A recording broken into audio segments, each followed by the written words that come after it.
महाकुंभ में इस बार 3 अमृत स्नान है। पहला मकर संक्रांति पर हो चुका है, दूसरा मौनी अमावस्या पर हो रहा है और तीसरा बसंत पंचमी को होना है। लेकिन कल रात जैसे ही मौनी अमावस्या पर स्नान करने के लिए संगम तट पर लोग पहुंचे तो वहां भगदड़ मच गई। यह भगदड़ एक खास जगह पर स्नान करने की होड़ में मची। महाकुंभ में गंगा किनारे एक इलाका है जिसे संगम नोज नाम से पुकारते हैं। यह जगह स्नान के लिए सबसे पवित्र मानी जाती है क्योंकि यहाँ गंगा, यमुना और अदृश्य सरस्वती नदी का मिलन होता है। यहाँ पर उनका संगम है। जिस स्थान पर तीनों नदियां मिलती हैं उसका दूसरा नाम त्रिवेणी संगम भी उसे कहा जाता है। उसका दूसरा नाम त्रिवेणी संगम है।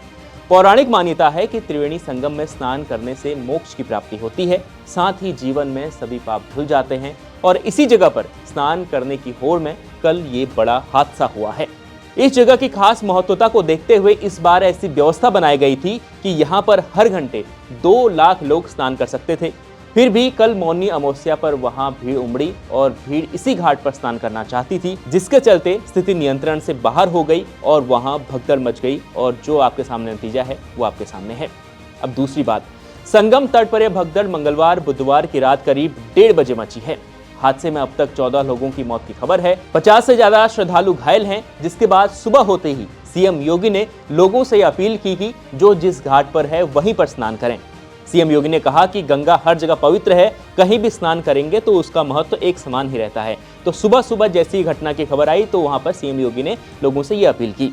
इसी बीच इस हादसे की 2 अन्य वजह भी सामने आ रही हैं, जिसमें पहली वजह जो है वो आपको हैरान कर देगी। पहली वजह है अमृत स्नान की वजह से ज्यादातर पाटून पुल जो बनाए गए थे वो बंद थे। इसके कारण संगम पर पहुंचने वाली करोड़ों की भीड़ जमा होती गई, जिसके बाद बैरिकेड में फंसकर कुछ लोग गिर गए। यह देखकर भगदड़ की अफवाह वहां पर फैली और होते होते बाद में वहां पर भगदड़ मच गई और जो अनहोनी हुई वो सबके सामने है। और इस घटना की दूसरी वजह जो है वो है कि संगम नोच पर एंट्री और एग्जिट के जो रास्ते हैं वो अलग अलग नहीं थे। जिस रास्ते से लोग जा रहे थे यानी एंट्री कर रहे थे, उसी रास्ते से लोग वापस आ रहे थे। ऐसे में जब भगदड़ मची तो लोगों को भागने का मौका नहीं मिला। वो एक दूसरे के ऊपर गिरते चले गए। जो लोग नीचे दबे वो नीचे दबे ही रह गए, उन्हें चोट लगी, उनका दम घुट गया और वो लोग घायल हो गए और कुछ की मौत हो गई। इसके बाद सीएम योगी ने वहां एनएसजी कमांडो उतार दिए हैं। करीब 80 से 100 एम्बुलेंस इस घटना के बाद संगम तट पर पहुंचे और घायलों को वहां से अस्पताल पहुंचाया गया। संगम नोज इलाके में आज लोगों की एंट्री बंद कर दी गई है ताकि भीड़ वहां पर न बढ़े और जो स्थिति है उसको नियंत्रण में रखा जा सके। एक अनुमान है कि करीब 9 करोड़ श्रद्धालु इस वक्त प्रयागराज में हैं। संगम समेत 44 घाटों में आज देर शाम तक 8 से 10 करोड़ लोग डुबकी लगा सकते हैं, यह अनुमान है।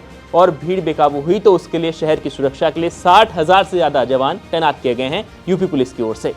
अब आखिरी बात, अगर आप भी कुंभ में जा रहे हैं तो सावधानी बरतें, जल्दबाजी ना करें और भीड़ से दूर रहें, क्योंकि भीड़ कभी भी बेकाबू हो सकती है। उसे नियंत्रित करना बड़ा मुश्किल हो रहा है। इस खबर पर इतना ही। देखते रहिए इंडिया.com।